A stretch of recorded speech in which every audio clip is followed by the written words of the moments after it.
Oiê! Hoje vou falar um pouquinho sobre o trabalho com redes sociais, trabalho como influenciadora, como blogueira, um pouquinho dessa história aí de 8 anos nesse ramo, que era muito novo pra mim, e principalmente sobre publicidade nas redes sociais, que sim é a nossa principal fonte de renda.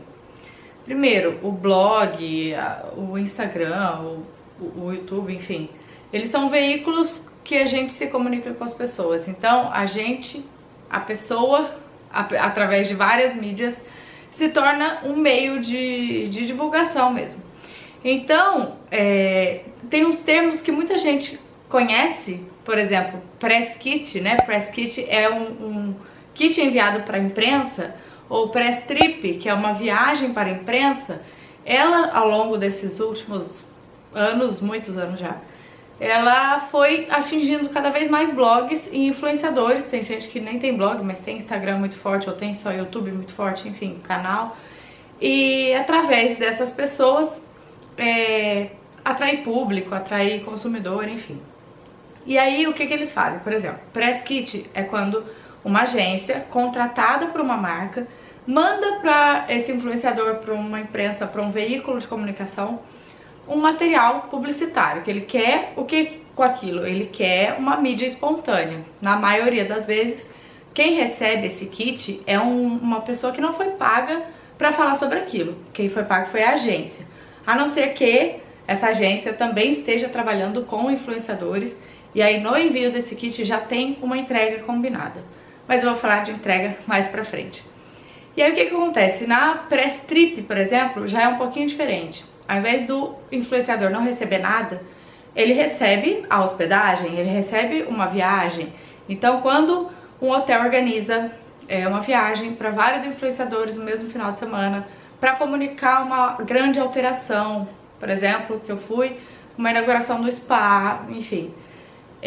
A intenção é fazer esse barulho, é divulgar isso, e não que a gente não ganhe nada com isso, a gente não ganha dinheiro, mas a gente ganha estadia, a gente ganha um conforto, um mimo, uma massagem, enfim.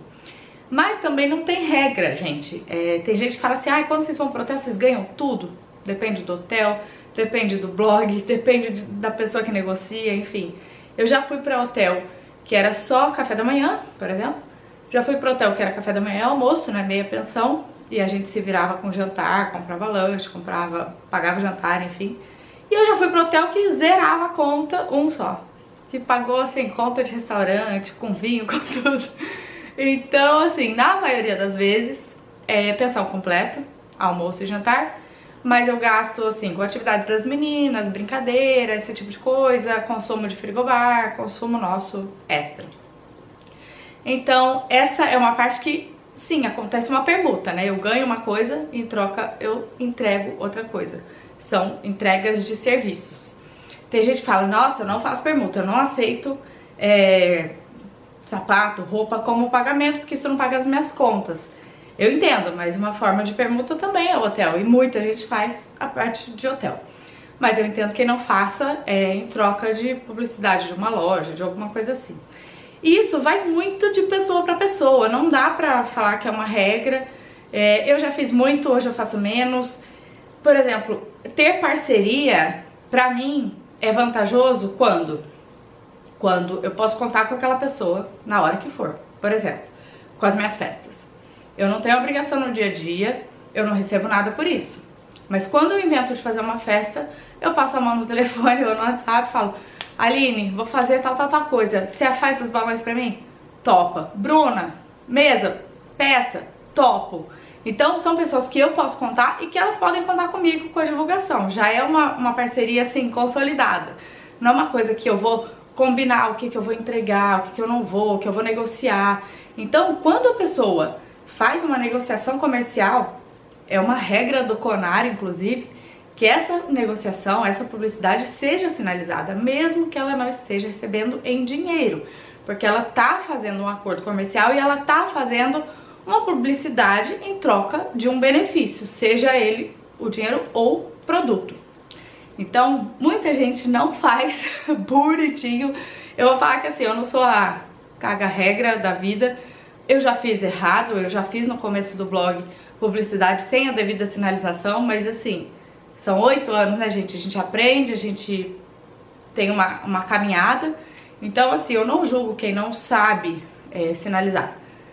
Mas quem sabe e faz de malandro me incomoda real, assim, não gosto. Não me incomoda porque a pessoa sabe que é publicidade, a pessoa sabe que tá fazendo propaganda. A intenção dela é falar com o público, é levar público para aquela marca, para aquela loja, para aquela coisa.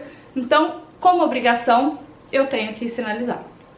Mas algumas pessoas fizeram perguntas no Instagram quando eu levantei essa bola falando que queria gravar esse vídeo. E eu recebi várias, então eu selecionei algumas para responder para vocês. Por exemplo, essa daqui. Você já recusou algum trabalho que lhe traria bons benefícios por não se identificar? Já aconteceu. Inclusive, hoje eu faço de marcas que eu já neguei, faria hoje de coisas que eu já neguei, que eu não me identificava. Por exemplo, quando as meninas eram pequenas, eu não via menor sentido em fazer uma bolacha recheada. Hoje eu vejo que não tem problema. Então, é uma coisa também que depende de como anda a sua vida, do que você fala pro seu público. Se eu falar assim, não, a partir de hoje eu sou vegana, não tem por que eu fazer uma coisa que não condiz com isso. Mas, por exemplo, apesar de consumir eventualmente salsicha, presunto, não é uma coisa que eu vou fazer propaganda porque eu não acho bacana. Eu não vou tampar meus olhos e falar, olha gente, não tem problema nenhum, entendeu? Então sim, eu nego, mesmo que algumas façam parte do meu dia a dia. A outra pergunta é parecida com essa, mas só que o contrário. Você usa todas as marcas que faz publicidade no seu dia a dia? Não, gente, nem sempre. E eu vou explicar por quê. Essa pergunta parece um tiro no pé, né? Na hora que eu falo não, perdeu a credibilidade. Não, não é assim.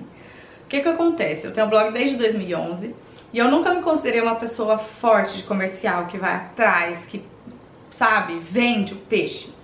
Então, desde 2 anos depois que eu tinha o blog, eu acho, eu tenho uma agência que vende o meu espaço publicitário para agências que trabalham com as marcas.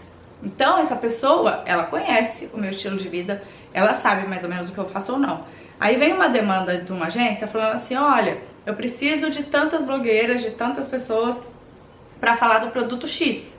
Se ela tem alguma dúvida que eu faço, por exemplo, se fosse uma fralda que eu não conheço, ou se fosse um alimento que talvez eu encrenque, ela chega em mim e fala assim, você faz tal coisa? Aí eu falo, ok, faço, ou eu falo, não faço. E aí, o que ok eu faço, que pode não estar presente no meu dia a dia? Um aplicativo de criança que me procuraram, eu falei assim, olha que legal, vou testar, e aí eu falo.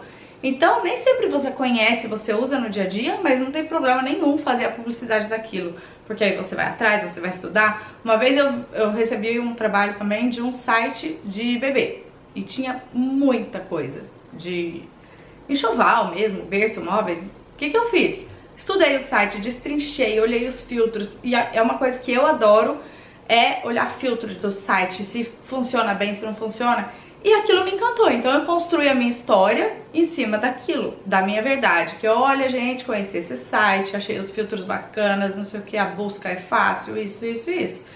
Não era uma coisa que eu usava no meu dia a dia, mas não tinha problema nenhum eu fazer propaganda daquilo.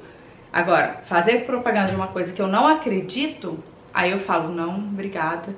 E às vezes é tentador, gente. Às vezes a entrega é bem legal, mas não dá. Você já se arrependeu de algum publi ou padrão para divulgação? Uma boa pergunta também. Não que eu me arrependi, mas às vezes, por exemplo, eu não vejo problema nenhum de falar de uma marca, só que a agência quer que eu dê um enfoque X, que eu daria um pouco diferente, mas eles querem falar daquele jeito, entendeu? E eu já aceitei o trabalho, já tô alinhada, não tenho problema nenhum de falar da marca, enfim. Aí às vezes você tem que direcionar para aquilo. Embora tenha outras coisas bacanas para falar, eles querem que fale aquilo. Então, tem só essa questão às vezes. Pouquíssimas vezes. Existe algum padrão de cobrança para quem já está no mercado e pertence a um grupo? Não é um padrão de cobrança, mas quando você pertence a um grupo, ou sei lá, uma pessoa que cuida desses blogs, como é o nosso caso,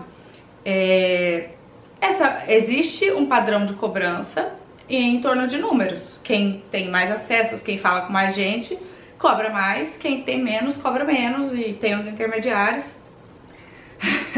também. Mas não é que tem um padrão ou que todo mundo cobra igual, cada um bota o seu preço. Inclusive isso é uma coisa muito difícil do meio, porque você manda um valor de uma proposta, você não sabe quanto o outro está cobrando, e muitas vezes o cliente vai decidir em cima ali da proposta, não especificamente do perfil da pessoa. Não, eu escolhi a Ana, eu quero que a Ana represente a minha marca. Então muitas vezes é uma campanha que só chega pro cliente assim, perfil, tem 3 filhas, isso, cobra X, Y, Z, entendeu? Então é difícil mesmo se balancear assim, sem ter um mercado que tem uma tabela, enfim. Cada um tem seu preço, cada um trabalha de uma forma, e isso é até legal de falar, que as marcas precisam, ao abordar o blogueiro, as pessoas que querem fazer publicidade, perguntar como você trabalha, porque tem gente que não faz permuta, tem gente que vai falar assim, não, mas sapato não paga minha conta. Então depende muito do momento. Eu já aceitei alguns tipos de permuta que hoje não fariam sentido pra mim, mas assim, nada contra quem faz, desde que seja uma coisa também que não abra as pernas, porque muitas vezes a gente tá tentando trabalhar sério e algumas vezes algumas pessoas aceitam por muito pouco, faz uma baita propaganda por nada, assim. Então é um caminho difícil também. Antes de você estabelecer seu nome, vamos falar assim, antes de você estabelecer seu nome ou saber quanto você entrega e se não entrega, você tá ali nessa questão de, vou aceitar, não tô perdendo nada. Depois que você já estabiliza um pouco, você fala assim, não, peraí, eu tenho custo, eu tenho trabalho, eu levo tantas horas. Por exemplo, para eu ir a um evento em São Paulo hoje que não me contratem, eu tenho que pagar Uber para as crianças, eu tenho que pagar a Leninha para ficar até mais tarde, por exemplo. Eu tenho custo de gasolina, pedágio, né? Então, moça, você tem verba para essa ação? Gostaria muito de trabalhar com você. Não tenho. Então, assim, eu infelizmente não estava programada para ir para São Paulo. Tem dia que eu tô programada, que eu passo em algum evento, passo para prestigiar, ou você vai fazer relacionamento mesmo, mas morando longe, tendo custo com Uber, com deslocamento, com tudo, isso ficou um pouquinho mais complicado. Então, muitas vezes eu abro mão mesmo dos eventos e tal, porque gera um custo real pra mim, não é só o meu tempo, que também é muito importante. Tem um custo do tempo, do deslocamento, enfim, de várias coisas. Outra pergunta, você posta todos os recebidos ou seleciona? Gente, eu já postei tudo, eu já postei nada numa época mais conturbada da vida. E geralmente eu posto sim, mas hoje em dia, o que eu faço? Eu posto um stories agradecendo e falo, obrigada fulano pelo que eu recebi, eu falo o que é. Mas assim, se a pessoa quer que eu comunique para o meu público detalhes de campanha, data, nananana, e que eu fale realmente com o meu público tudo que ele quer sobre a marca, sobre o evento, sobre isso, então vamos sentar, vamos conversar, vamos combinar uma entrega, vamos fazer direitinho, porque aí eu dou o retorno esperado, porque, gente, não adianta, não é um story de recebido que você vai ter noção do retorno. Tem gente que fala assim, olha, eu quero mandar um negócio pra você pra medir a resposta, medir o retorno. Não é assim, gente, não é. Porque quando você mostra, recebi isso aqui, você não conhece o produto, você não fala exatamente tudo que o produto oferece, ou os benefícios da pessoa, da loja, enfim. Então, quando você fecha um trabalho, a gente tem um tempo aí de entender o negócio, de ler briefing, de entender como funciona, de testar mesmo. Então, a gente tem um trabalho, a gente leva um tempo antes de chegar para vocês. Isso é uma coisa que muita gente não tem noção do quanto de etapas a gente tem antes. Vou falar um pouquinho mais já já.